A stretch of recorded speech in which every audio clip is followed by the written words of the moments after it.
Hello everyone, it is time for part 2, my tidy mind how-to. So go grab either a pen, piece of paper, your tidy mind map. If you have not received your PDF yet, just go to my website at angiejohnsey.com. At the very top of the screen on the home page, you don't have to search for it or anything, it's just right there. Just put in your name and email, hit get the plan or get the map, whatever it says, I'm not sure, and it will send it to your email, and you just go to your email, grab it, and download it. The end. Pretty simple. So if you've got that and are ready to go, yesterday we talked a lot about the DJ Judge and the shaky floor and what's outside, and about the observation room. And today we're going to start with the trash room. So yesterday I had you to go ahead and stand in the observation room with whatever you were feeling right then. Like, just take your now moment and say, okay, what is going on inside of me right this minute? To take that and say, okay, am I emotionally disturbed or am I at peace? You know, are my waters still? Is the floor shaking? If the floor is shaking, you're inside your mental house.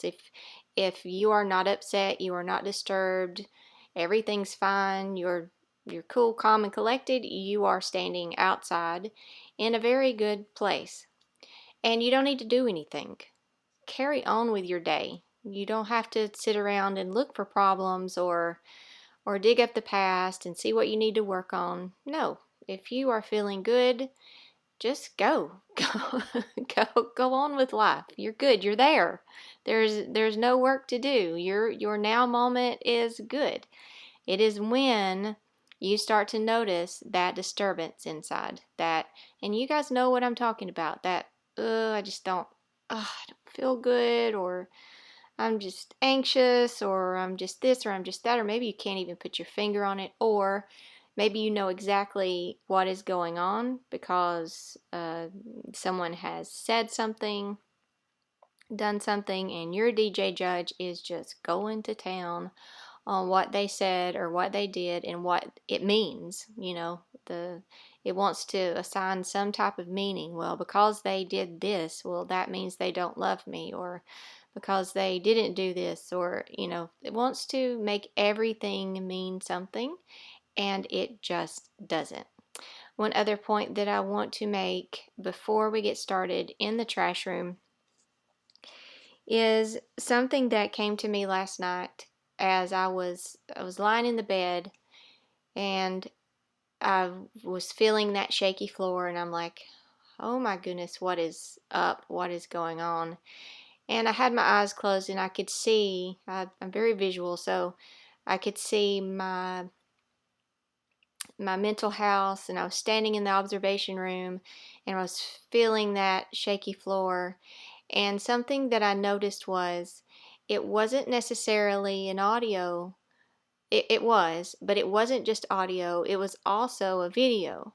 So I was replaying scenes. Like, DJ Judge was pulling up scenes for me and actually it was replaying all the stuff that happened during, leading up to the Today Show, going to New York, while on the Today Show, while talking to different people.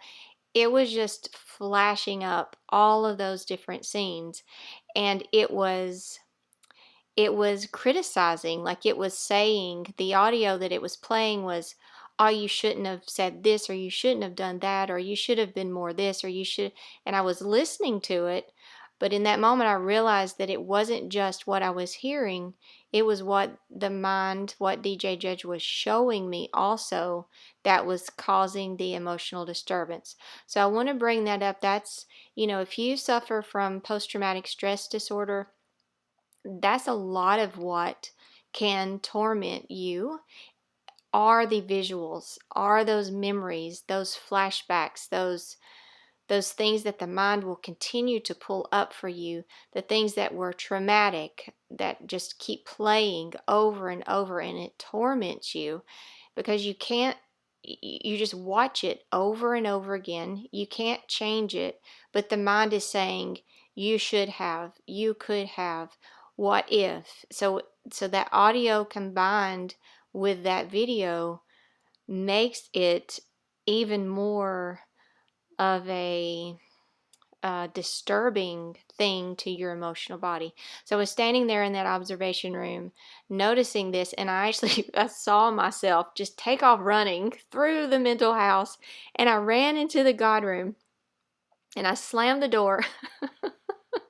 And I haven't talked about the God room yet, but in my God room, and I want you guys to make these rooms, especially your safety rooms. The God room is one of those safety rooms.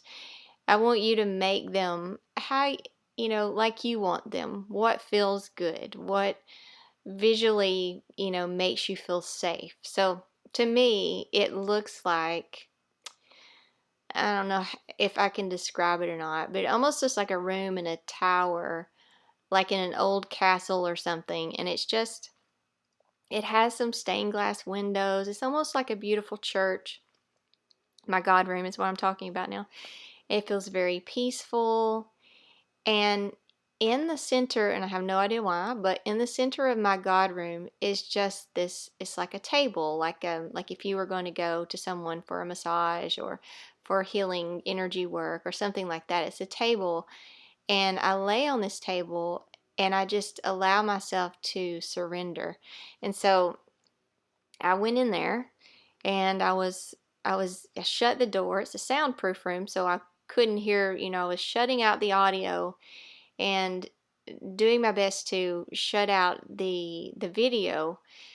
And I was laying there and, you know, being in that God room and saying, this is out of my control. I can't do any, like, this is not something I can change. What happens next is in the future. I don't know what will happen. I don't know how the people there and their minds will judge me. I don't know, and I couldn't control it even if I wanted to. There's nothing I can do. I'm running to the God room and I'm giving it up. I'm surrendering it here. It's in my belief of God and my faith. I put it in God's hands. So here, I can't do anything with this. Like you let all of this work out in divine will. Like you take this and do what is needed for it, because it's not about me anyway. It's about what you're doing through me for other people. So it's not even about me, because the mind always wants, it's very egoic. So it wants it to make it all about you and how you look and what people think of you. And so all those things were happening. But as I was laying there, I kept noticing I was being pulled out of the God room over and over and over and over. And I was like, wow, it's coming in here after me. It's DJ Judge was coming in there, and it was using the visual. So the visual was popping into my head, and then when the visual would pop in, the audio would start, and I would be watching it and listening and engaging and be like, oh. So finally, I was like, okay, you know what? It's going to keep coming after me until I just sit there and watch it. And so I got brave enough and I said, you know what, let's just go face this thing. So I went in my mind. Now all this is happening in my mind. This is just, I have a very vivid imagination. So I walk out into my observation room, and I just imagine that I'm sitting there in front of a movie screen, and I just allowed this video to play. And I listened to what it had to say. I watched it play. Some of them, it really wanted to torment me with several different videos. And I just watched it and I allowed it to play again and again. And every time it would play, I would say, okay, that's really meaningless to me. That has nothing to do with me, the true me that exists out here in the heart. It's meaningless. Okay, well, that doesn't mean anything to me. Okay, well, that doesn't mean anything to me either. Okay, and it was in that saying, in that not fighting it, not resisting it, but just letting it do its thing. Go ahead. Go ahead and play me that video and try to torture me with it. It means nothing to me. It's irrelevant to what I actually am when I'm living outside in the heart space. It's irrelevant. It's in the past. It's not changeable. Everything that you're saying trying to torture me is really just the mind wanting to have a certain identity and afraid that it's not going to get that identity. So that's about the mind. That's not about me. So it's meaningless to the truth of what I am. It's meaningless. And that was it. That was what needed to happen to break the power that it had over me, that video. So the next time you are also seeing a video, I want you to just you can try that. Try what I did. Don't fight. Like me running to the room and slamming the door was a resistance.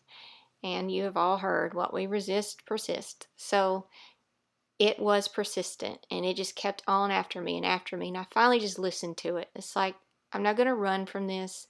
I'm not going to be afraid of this. I'm not going to let this abuse me. What I really am is way more powerful, or what flows through me is way more powerful than this little scene that doesn't even, like, it's in my head, like it's not even a real thing. Like this is meaningless to me. So give that a try next time. And here we go. Now, so I'm sorry. The trash room. This is where we put thoughts and beliefs that hurt you or create emotional pain or shaky floor. It's also a great place for those expectations on yourself and others and assumptions. Also assigning meaning to another's behavior without having the facts. All right, so the next time you are having thoughts or beliefs, listen to that audio, listen to that record that's playing and saying, okay, if I accept that as my truth, the voice of the mind lies a lot. Whether you know it or not. I don't know if you've ever heard of Byron Katie and her work called The Work. If you haven't, it's also a very good tool. You should look that up if you haven't already done it. It's really like that's been out for a very long time. But it's a good tool, but it makes you examine every thought and question every thought and not just take every thought that comes through your mind as the gospel truth, okay? So you're questioning every thought, like, is that even true? Our mind can say, oh, well, that person over there thinks that about you, and they think this, and they don't like you, and look the way they're looking at you. You can tell that they don't want to be around you or with you, or you can tell they don't think much of you. So it tells you things like that, which aren't facts. It's all based on assumptions. It's probably not even true.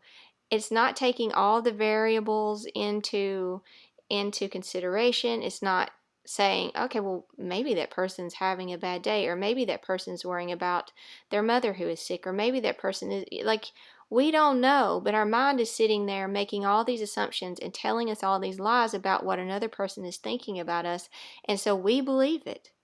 And when we believe it, whatever we believe, whatever lies we believe, we're going to express the behaviors that go along with those lies. So if you're believing they don't like you, what are you going to do? Well, you're probably going to avoid them. Then your mind is going to say, well, you shouldn't like them either. Like, who do they think they are? You should, not show kindness to them. They won't even talk to you. They won't even look at you. Like, that's how it goes. The mind just pits you against other people, and none of it is even actually real or true. If you want to know the truth, go ask that person. Like, get brave and go say, you know what? I don't know if this is true or not, but sometimes I feel like maybe you don't like me or don't want to be around me, and you might be very, very surprised at what they say back. Now, you can do that or not do that, but I'm just saying, when we expose the mind and its lies and start to walk more in truth and be brave enough to go find out the actual truth and not just believe everything that your mind says, it can clear up a whole lot of misunderstandings and a lot of mental torture, and a lot of bad relationships can be healed just by that simple little thing. We can understand each other, and then we can come into a place of unconditional love and unconditional acceptance of each other, and the world can be better, you know? So trash room. So say you're having some of those thoughts. You say, you know what? That's actually an assumption. I don't even know that. That so goes in the trash. That's not healthy. That's not helpful. That's, my goodness, like, mind, good grief. Like, you're just trying to start trouble, and it's the truth. It likes the drama. So, goes in the trash. Also, expectations. This is where, if you haven't listened to, I have another talk, and it talks about our rule books and throwing our rule books away. And that's too much to go into, but if you'll go back, I'm not sure what the name of that one was, but it's in the Presence Practice playlist. So expectations are when you say, well, you're this in my life, you play this role in my life, so you should act this way, this way, this way, and this way. And if you don't, then I'm not gonna do this, this, and this. And we punish people. So we withhold unconditional love, we withhold unconditional acceptance, just like our mind does to us. When we don't behave the way it says we're supposed to, it attacks us, it criticizes us, and so then we do that to other people. So if you're having an expectation on someone else, notice that. That's not their bad. Like, that's you having an expectation that they act a certain way, and then when they don't do it, you have the right to be mad at them now. And who's that hurting? Well, it's hurting both of you, but probably you more than them.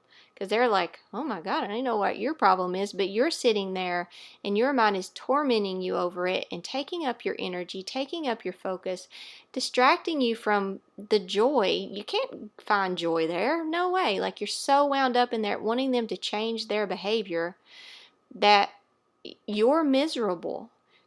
How they behave is how they have every right, every freedom to be themselves. They don't have to follow the rule book that our mind says that they must follow, because if they don't, then that means XYZ. That means they don't love me. That means they don't accept me. If they don't act the way I think they should act and behave, then that means something about me. So not true. And you should not have your feelings of love and acceptance dependent on someone else's behavior. Trash. Throw it in the trash. It's enough. Power or God room. Okay. Now, I don't know if any of you out there ever worry about anything. Probably not. It's probably just kidding. Like, we all have, you've got kids, you've worried. And if you've got pets, you've worried. Like, if you've got a job, if you've existed in this world, you've had some type of worry or anxiety or uncertainty that comes up. You've not known what to do because, unfortunately, we don't have a crystal ball, and that magic 8 ball does not work that well, and we can't tell the future. We don't know. We don't know. We're flying blind a lot of times. We don't know what's going to happen. We don't know what's coming next. And some of us, and if you've taken the health type test, if you're a diplomat, this is even more important to you. It's just the way your mind is wired. Those uncertainties can drive you insane. When you don't know something, or when you can't control, like, it's a fear of not being able to control it or have what you need when you need it. Y'all like to be super prepared for things. So that can really drive a diplomat a bit insane. So you're really going to need the God room, the power or God room. Now, this is where your faith, and if you don't have one, it's okay, but I encourage you to find something that, a belief that is supportive, a belief that you can go to that makes you feel safe. And for me, that is it is God, and it's a God that I understand. I used to understand a God that sat on a cloud and judged everybody. And then, I got older and I realized that that's not exactly what that is. And actually, God is in that space outside of the mental house, in that spiritual space, outside where the voice of the heart is, that unconditional love, that unconditional acceptance. That's God. That's my understanding of God now, not as an actual like individual being that it's just that's mine, but you have yours, and that's okay. Like whatever yours is, I want you to have that. Whatever makes you feel safe, that you believe in, I want you to really really strengthen that faith in whatever your practices are. Strengthen that faith, and when those worries and uncertainties, and maybe you need ideas and answers or directions, you're going to take that worry in your hands and you're going to walk your little self over to the God room and you're going to lay it on that table. You don't have to have a table in your room, but I do. And you can lay it on that table and say, God, or whatever your term is, I can't do anything with this. Like this is totally out of my control. I I would love to control it. I would love to be able to say how this is going to turn out. I would love to be able to control another person's mind and make them decide certain things, but I can't. And that's probably a really good thing. It's probably better that way, that I'm me and my limited viewpoint, my limited mind that tries to control everything. It's probably my very dysfunctional mind and unhealthy mind at times is trying to control everything. It's probably a very good thing that I can't, even though that scares me. It doesn't scare you, it scares your mind. My mind is, DJ Judge is freaking out and is making me all emotionally upset, and I don't know how to calm him down. So what I'm going to do is just give it to you. I'm going to lay it down. Here you go. Here you go. You can have this, and I know that if I will leave it in this room and not go back in there and pick it back up and try to like figure out what to do and try to take it into my own hands and let my limited mind and DJ Judge say, okay, well, no, we can't just wait for an answer. We better do something now. And that's hard, I know, because DJ Judge says this is urgent, this is timely. You can't just sit around and wait on God to do something. You've got to do something now. Don't. Because you're listening to advice from something that's very dysfunctional and limited in its view, when you need to be getting answers from outside. And you can't get those answers from outside the mental house until you're able to get off that shaky floor and get out. Okay? So as long as you're in the mental house and you're listening to answers and advice on what you need to do, it's bad. It's bad advice. Don't take it. Don't do it. It's just going to make a bigger mess than what you've already got going on. Okay? So you got to get that emotional body back to a calm place so you're not clouded in your judgment. Then you can hear the instructions and directions and next steps of the heart, and you get to feel calm about it. You can relax into it. It's taken care of. It's taken care of. It's not a big deal. It's not the big deal that the mind is making it out to be. It is taken care of. God is in the God room, and God is taking care of this, and I trust that. I trust that 1,000%. God does not want me worrying about this. God does not want me figuring this out. When I need to, I'm going to relax into it. I'm going to just rest in this God room. And when I'm supposed to do something, I trust that I will. I trust that I will be inspired to do it. I'll trust that someone will come along and tell me, speak the words and the right answers through them. Because, that energy can do that. The heart, just like the mind, can speak through other people to you with its judgments and criticisms and perspectives and opinions on everything. The heart is also a little sneaky like that and can get through certain people who are open to it and speak to you.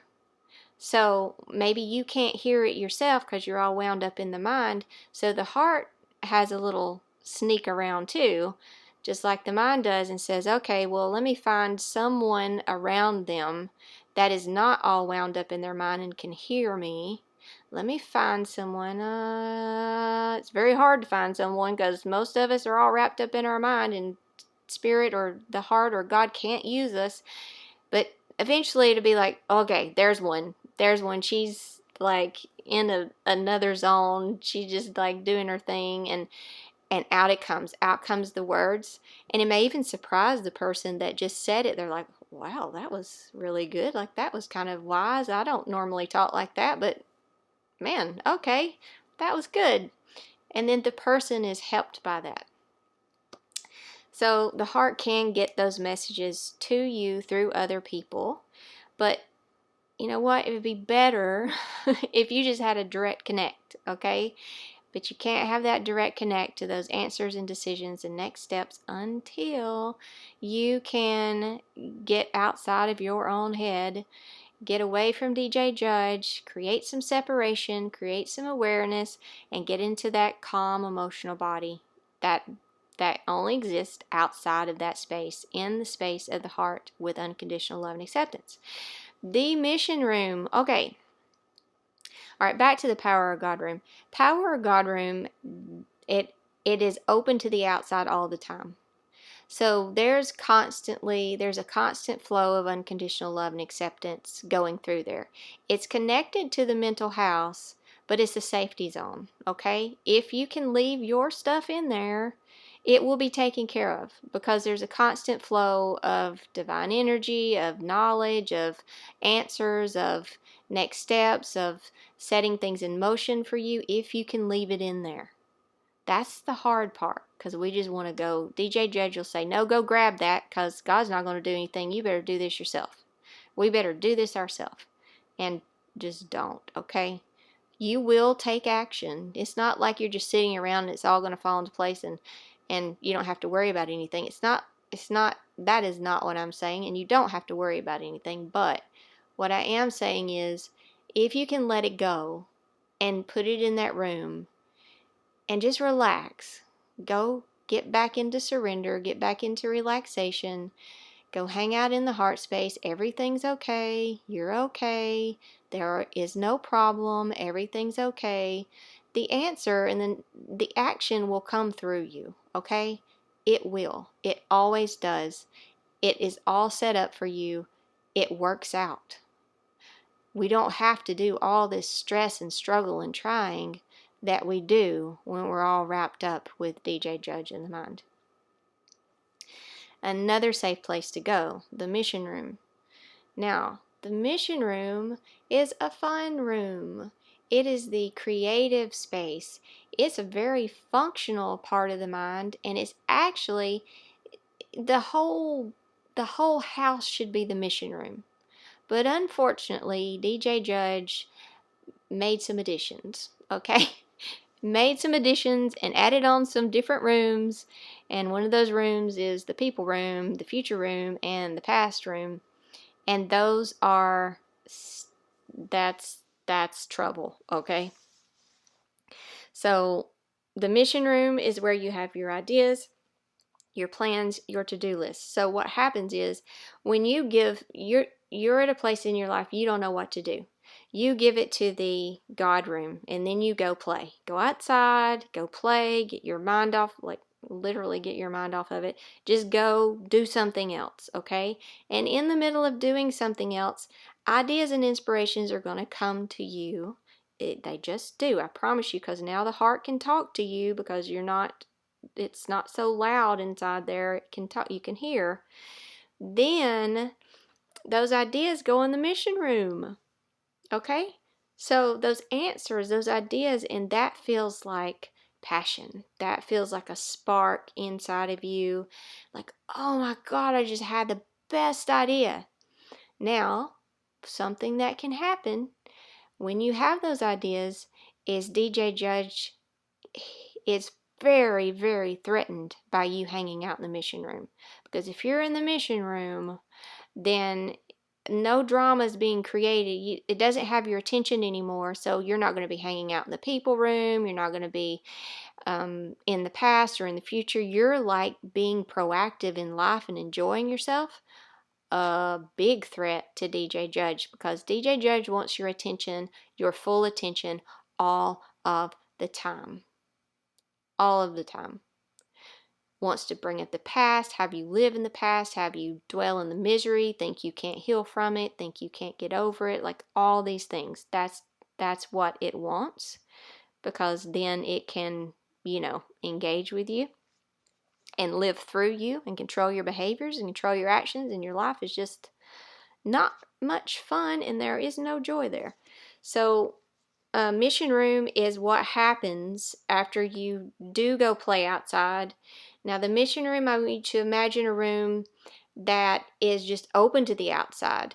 It's using the mind for the purpose that it was given to you before it became dysfunctional. Okay? This is your healthy state. This is the room that represents your mind in a healthy state. And the more you stay in here, the healthier your mind will be. I want you to really get that. And you're like, yeah, but I don't have a mission. I don't care. It could be, I wanted to say, sorry, I get mixed up sometimes and don't say what I mean to say in the moment that I mean to say it.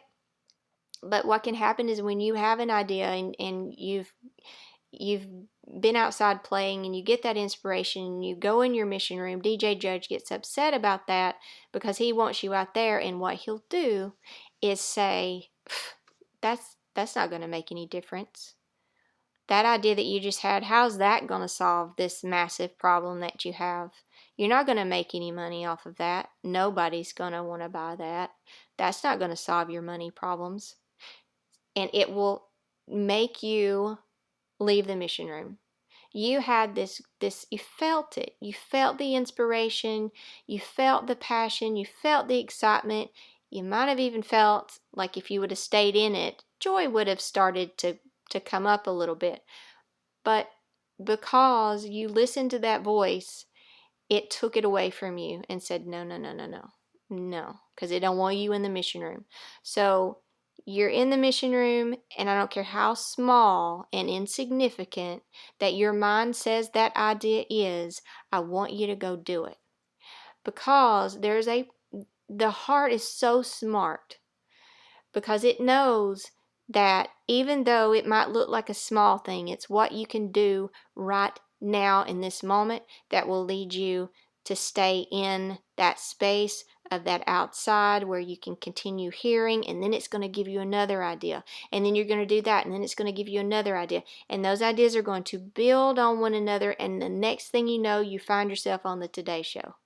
That's just how it goes. That may not be your path, but I'm talking about myself. That's exactly how it was for me. And my mind fought it the whole way.